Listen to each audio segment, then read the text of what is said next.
it's never too late to get started with your group. It's interesting, the stats I read that ideal size is 25 to 100 members. So don't aspire to having this huge group and you're useless because your group has only got a few members. The smaller, the easier it is to engage and build that trust. The step number 1 is to be very clear on why you want this group. What do you want it to do for you? If I have convinced you that it is important for that trust factor in the middle, that is fantastic.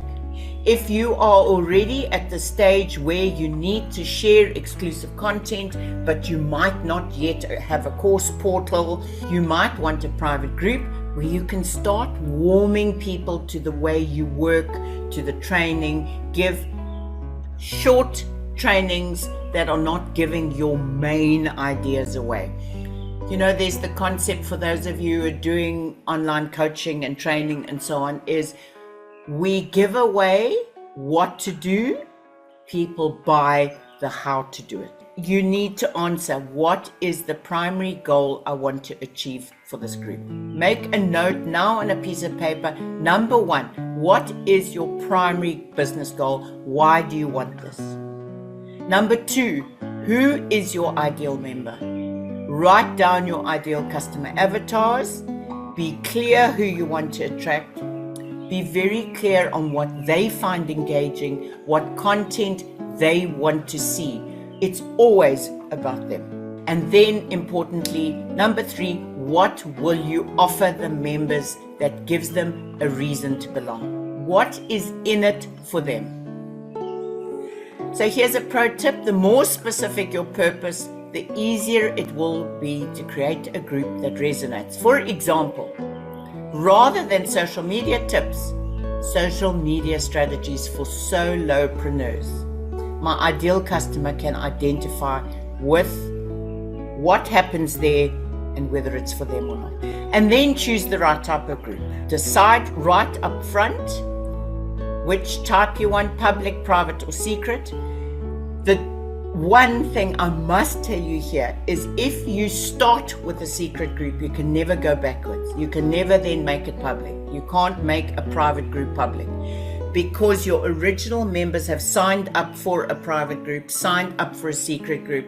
You are not allowed to back. You can make a public group private, but not the other way around.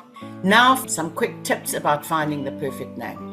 My top tip is, when you have done these ideas that I'm giving you, go and search Facebook before you decide on your name. Go and search Google before you start creating your group. You want the name to be exclusive, easily recognizable. Don't use funny spelling or anything like that, because it must make sense when they type out what they are searching for. Obviously, a secret group, you've got some flexibility because you are giving people the link to click on to join the group. But certainly searchable groups, it's got to be easy to find, easy to type, memorable. Consider the SEO of the group name. So these groups do come up in search, are subject to search engine optimization. The name is important, folks. Write in keywords, the industry, the niche. What is an action word that you could perhaps put in that helps people understand that there's going to be something happening here that is going to give them the transformation they are looking for? Perhaps include your target audience, like we said earlier, solopreneurs. It helps people identify. Incorporate a benefit, like I've just said, the transformation. Marketing made simple. What is in it for them? What will they get from that group? And then, of course, be sure to deliver on that. Keep it simple. So, kiss. Keep it simple, Suze. Make it memorable. Stick to 3 to 5 words, not a long fan little thing. And then try and be creative and unique. So this is where I've said, go and search it. Make sure your name is not the same as somebody else's name. That they don't sit and look at 3 groups by the same name and go, now which one is the one I should be joining? It should be very clear. And in a minute, I'm going to tell you that you can change the group name. So if you've done something that's the same as somebody else, I urge you to go and do some work, write down some ideas, ask Chatty to give you some ideas for your Facebook group, and go and search them. For those of you who haven't set up, you go to your profile and your little menu and you go to create a group. For those of you who are already in a group, you simply go to edit your group. Whether you got one or whether you're starting one, these steps, please go and work through them. When you create a group, this opens up and you're starting from scratch. It's dead simple. Follow the steps. You've done the work to check your group name, and then what type of group, the privacy, and you create a group description. Only admin can change a group name. So if you've got an existing group and you're going to change it, only admin can change the name once in 28 days, unless it's very new or very small. Sometimes you can get away with changing it more often. Like your posts these days, responses, comments, you can very quickly, within 30 seconds or so, go and edit and correct if you've made any mistakes. And then you can't change your group name once you're over 5,000 members. So get it right, get the type of group right and the name right.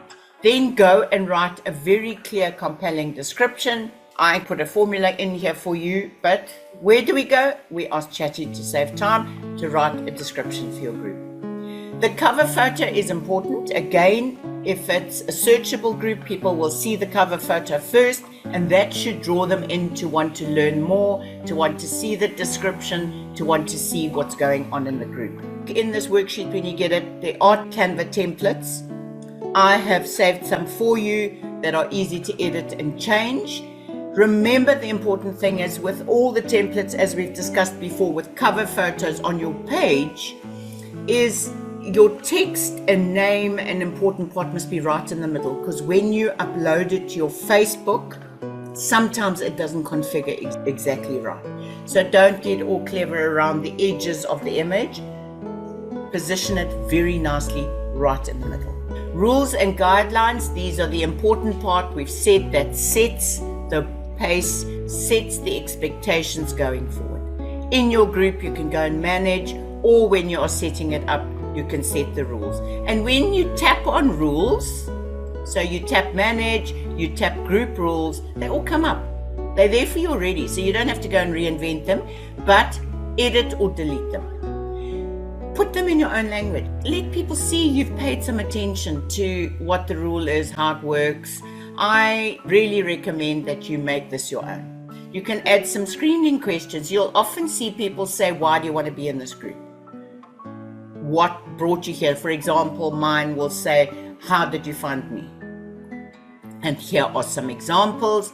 What is your biggest challenge? Because you want to learn. That is now going to help you with future content. What do people want to know about? What are you hoping to gain? Now you know what people want you to deliver. And of course, email address is fantastic for building your list. Start adding members. Now here I want to say something very important to you. Facebook prompts you to invite members. Invite members.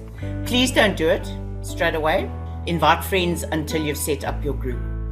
We all know our friends don't necessarily follow our business, and we don't want to bombard them. We don't want to force them. Think about the quality of the people you're putting in your group. The great way to do it is use your email list to start with. Those are already subscribers, or your WhatsApp list. Some of the people on WhatsApp will also be on Facebook.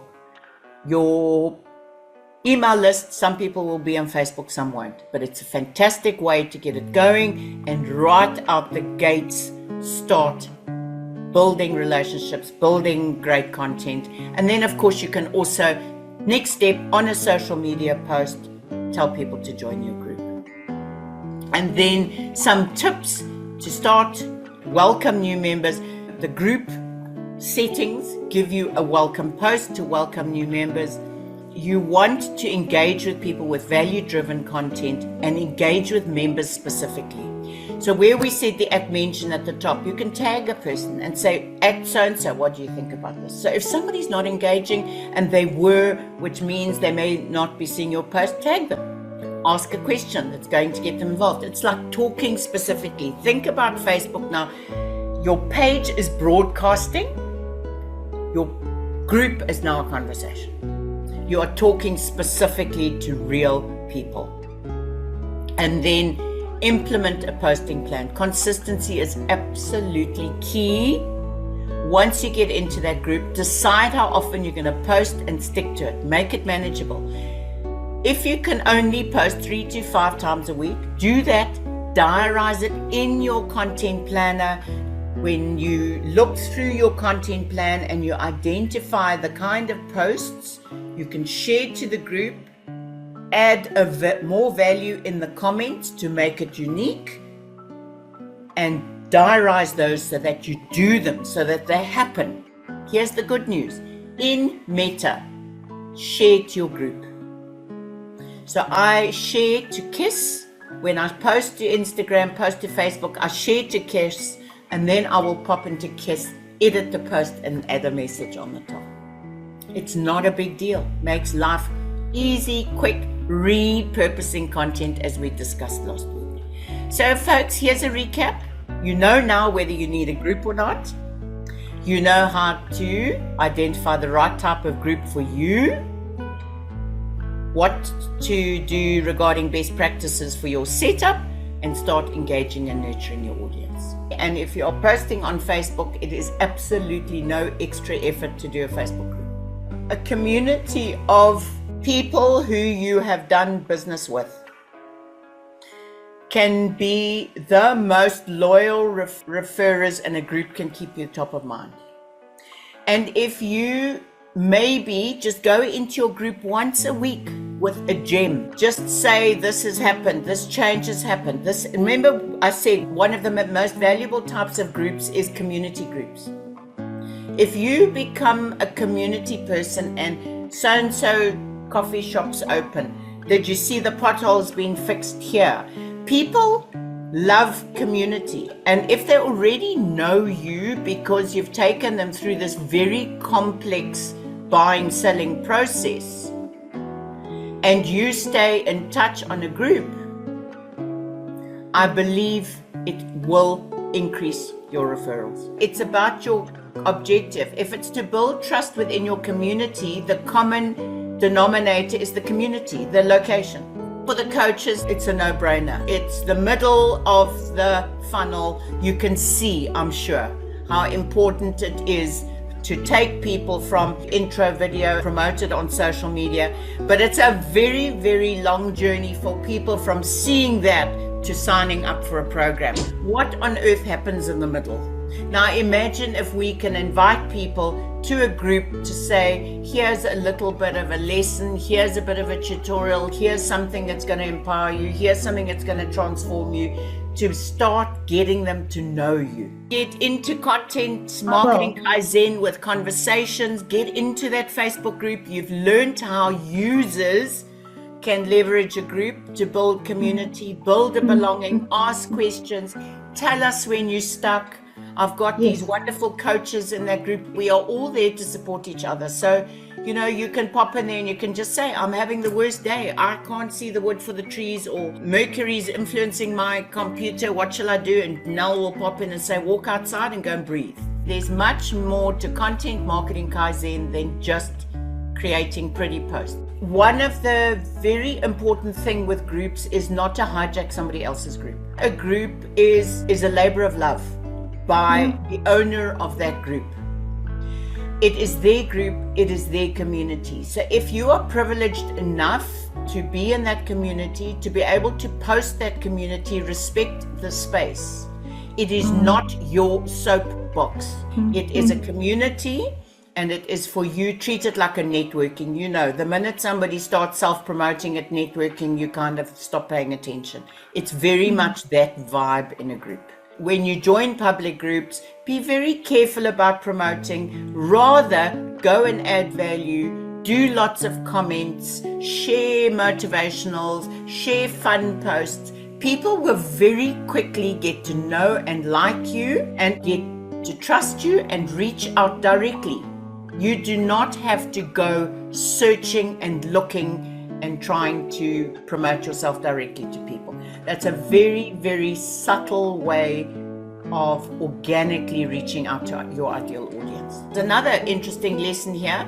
People can set up whether they want only personal profiles to join or a page and a profile. What I find incredibly irritating when I am on Facebook on my phone is that if I want to engage, I have to switch. And then it sits and it switches. Think about that when you do your setting. Now, I personally think it's very generous to allow pages to join, because then people see your page when you're adding value, but you're not actually selling.